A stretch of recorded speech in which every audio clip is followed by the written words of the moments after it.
चारवाक का संपूर्ण दर्शन उसके प्रमाण विज्ञान पर आधारित है। प्रमाण विज्ञान चारवाक दर्शन की दिशा निश्चित करता है।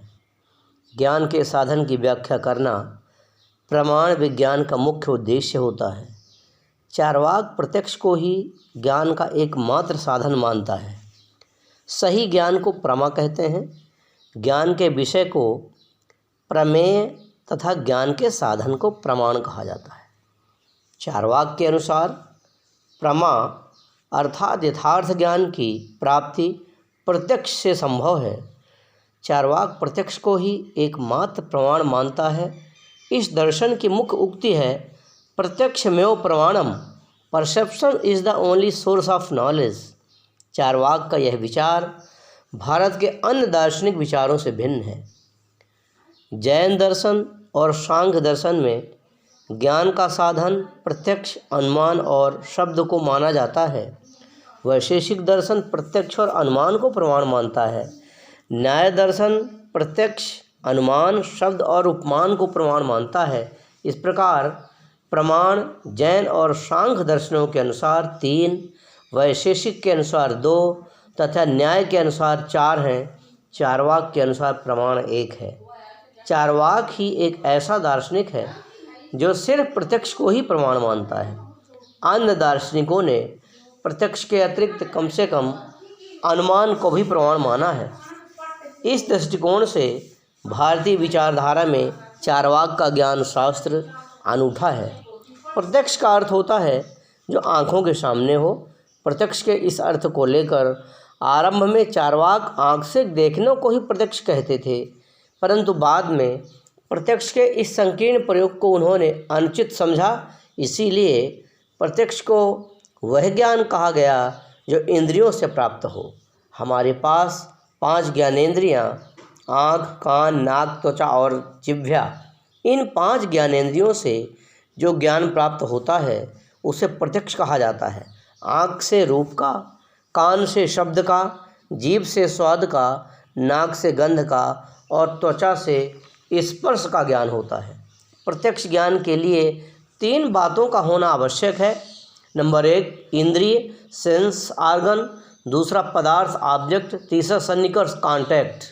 प्रत्यक्ष इंद्रियों के माध्यम से होता है। यदि हमारे पास आँख नहीं हो तो रूप का ज्ञान कैसे होगा? कान के अभाव में ध्वनि का ज्ञान असंभव है। इंद्रियों के साथ साथ पदार्थ का भी रहना आवश्यक है। यदि वस्तु नहीं तो ज्ञान किसका प्राप्त होगा? पदार्थ के साथ इंद्रियों और पदार्थ के साथ इंद्रियों के सन्निकर्ष का भी रहना आवश्यक है। इंद्रियों और पदार्थों के संयोग को सन्निकर्ष कहते हैं। स्वाद का ज्ञान तभी संभव है जब जिह्वा का वस्तु से संपर्क हो। स्वाद का संपर्क जब वस्तुओं से होता है तब उनके कड़ा या मुलायम होने का ज्ञान प्राप्त होता है। इंद्रिय और पदार्थ विद्यमान हो परंतु सन्निकर्ष न हो तो प्रत्यक्ष ज्ञान असंभव है। इसीलिए इंद्रियों और पदार्थों के सन्निकर्ष को प्रत्यक्ष कहा जाता है। प्रत्यक्ष ज्ञान निर्विवाद तथा संदेह रहित होता है। जो आँख के सामने है उसमें संशय कैसा? जो ज्ञान प्रत्यक्ष से प्राप्त होते हैं उसके लिए किसी दूसरे प्रमाण की आवश्यकता नहीं होती। इसीलिए कहा गया है प्रत्यक्षम किंग प्रमाणम। प्रत्यक्ष को एकमात्र प्रमाण मानने के फलस्वरूप चारवाक दर्शन में अन्य प्रमाणों का खंडन हुआ है। यह खंडन प्रत्यक्ष की महत्ता को बढ़ाने में सहायक है। चारवाक के प्रमाण विज्ञान का यह ध्वंसात्मक पहलू अत्यंत ही लोकप्रिय है। अब हम यह जानने की कोशिश करेंगे कि अनुमान और शब्द जैसे मुख्य प्रमाणों का खंडन चारवाक दर्शन कैसे करता है। चारवाक कहता है अनुमान अप्रामाणिक है, inference is not reliable. Charvaka दर्शन को प्रमाण नहीं मानता। यह जानने के पूर्व कि यह अनुमान कैसे अप्रामाणिक सिद्ध किया जाता है, यह जानना आवश्यक है कि अनुमान क्या है। अनुमान शब्द 2 शब्दों के मेल से बना है। वे 2 शब्द हैं अनु और मान। अनु का अर्थ है पश्चात और मान का अर्थ है ज्ञान। अतः बाद में प्रत्यक्ष ज्ञान को अनुमान कहा जाता है। अनुमान में प्रत्यक्ष के आधार पर अप्रत्यक्ष का ज्ञान होता है। आकाश में बादल को देखकर वर्षा होने का अनुमान किया जाता है। पहाड़ पर धुआं देखकर आग होने का अनुमान किया जाता है। आकाश में बादल का रहना तथा पहाड़ पर धुएं का रहना हमारा प्रत्यक्ष ज्ञान है, जिसके आधार पर वर्षा तथा अग्नि के अप्रत्यक्ष ज्ञान का बोध होता है। इस प्रकार के अप्रत्यक्ष ज्ञान को अनुमान कहा जाता है। चार्वाक दर्शन के विरुद्ध आपत्तियां उपस्थित करता है, जिनमें निम्नांकित मुख्य हैं। नंबर 1, प्रत्येक अनुमान व्याप्ति पर आधारित है। व्याप्ति को अनुमान का प्राण कहा गया है। उदाहरण के लिए हम न्याय के अनुमान को देख सकते हैं। यहाँ पहाड़ पर धुएं को देखकर पहाड़ पर आग का अनुमान किया गया है। इस अनुमान का आधार व्याप्ति है। जहाँ जहाँ धुआं है वहाँ वहाँ आग है। दो वस्तुओं के बीच आवश्यक सामान्य संबंध यूनिवर्सल रिलेशन को व्याप्ति कहा जाता है। यहाँ धुआं और आग में व्याप्ति संबंध पाया जाता है। चार्वाक का कहना है कि अनुमान को संशय रहित तभी माना जा सकता है जब व्याप्ति वाक्य संदेह रहित हो। अनुमान की वास्तविकता व्याप्ति वाक्य की वास्तविकता पर अवलंबित है। यदि व्याप्ति वाक्य वास्तविक न हो तो अनुमान को भी निश्चय ही अवास्तविक कहना चाहिए, वास्तविक नहीं कहना चाहिए। अब हम देखेंगे कि व्याप्ति वाक्य की प्राप्ति संभव है या नहीं। नंबर 1, क्या व्याप्ति वाक्य को प्रत्यक्ष से प्राप्त कर सकते हैं? कैन व्याप्ति बी इस्टेब्लिश्ड बाई परसेप्शन? प्रत्यक्ष से व्याप्ति वाक्य जहाँ जहाँ धुआं है वहाँ वहाँ आग है की प्राप्ति तभी हो सकती है जब हम सभी धूमवान वस्तुओं को अग्नियुक्त पाएं। कुछ स्थानों पर धुएं के साथ साथ आग को देखकर यह सिद्ध नहीं किया जा सकता कि जहाँ जहाँ धुआं है वहाँ वहाँ आग है। प्रत्यक्ष का क्षेत्र अत्यंत ही सीमित है। भूत और भविष्य काल के धूमवान पदार्थों का हम किसी प्रकार निरीक्षण नहीं कर सकते। यहाँ तक कि वर्तमान में भी सभी धूमवान पदार्थों का निरीक्षण करना संभव नहीं है। अतः प्रत्यक्ष से व्याप्ति वाक्य को प्राप्त करना असंभव है। क्या व्याप्ति वाक्य को अनुमान द्वारा स्थापित कर सकते हैं? कैन व्याप्ति बी इस्टेब्लिश्ड बाई इन्फ्रेंस?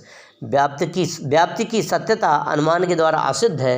यदि व्याप्ति को अनुमान से अपनाया जाए तो उसकी अनुमान सत्यता भी एक दूसरी व्याप्ति पर निर्भर होगी। इस प्रकार अन्योनाश्रय दोष उत्पन्न हो जाता है, क्योंकि व्याप्ति अनुमान पर निर्भर है और अनुमान व्याप्ति पर निर्भर है। क्या व्याप्ति की स्थापना शब्द से संभव है? कैन व्याप्ति बी इस्टेब्लिश्ड बाई अथॉरिटी? शब्द के द्वारा व्याप्ति की स्थापना नहीं की जा सकती, क्योंकि शब्द की सत्यता अनुमान पर अवलंबित है। अतः शब्द के विरुद्ध वे ही दोष उत्पन्न होते हैं जो अनुमान के विरुद्ध उत्पन्न होते हैं। इसके अतिरिक्त यदि अनुमान को शब्द पर आश्रित माना जाए तो फिर प्रत्येक को अनुमान के लिए शब्द पर निर्भर करना होगा, जिसके फलस्वरूप स्वतंत्र रूप से अनुमान करने की संभावना का भी अंत हो जाएगा। अतः अनुमान अप्रमाण है, क्योंकि अनुमान का आधार व्याप्ति, प्रत्यक्ष अनुमान और शब्द किसी से भी प्राप्त नहीं होता। कुछ लोग कहते हैं कि व्याप्ति की स्थापना कार्य कारण संबंध से हो सकती है। उपरोक्त वर्णित उदाहरण में धूम और आग में कार्य कारण संबंध माना जा सकता है, परंतु चार्वाक इस विचार का खंडन करते हैं, क्योंकि कार्य कारण संबंध भी सामान्य होने के फलस्वरूप यह एक व्याप्ति है। अतः यहाँ एक व्याप्ति को सिद्ध करने के लिए दूसरे व्याप्ति को अपनाया गया है, जिससे पुनरावृत्ति दोष आर्गोइंग इन अ सर्किल उत्पन्न हो जाता है। कुछ लोग कह सकते हैं यद्यपि सभी धूमवान पदार्थों को अग्नियुक्त देखना संभव नहीं है, फिर धूम सामान्य और अग्नि सामान्य का ज्ञान अवश्य हो सकता है। इस प्रकार धूम सामान्य तथा अग्नि सामान्य में नियत संबंध स्थापित हो सकता है।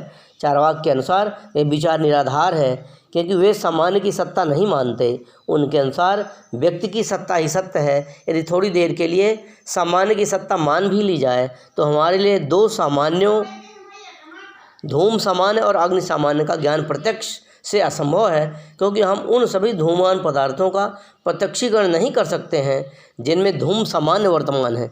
इस प्रकार धूम सामान्य उन धूमवान पदार्थों का ही सामान्य कहा जा सकता है जिसका हमने निरीक्षण किया है। कुछ व्यक्तियों को देखकर सामान्य की कल्पना करना भारी भूल है।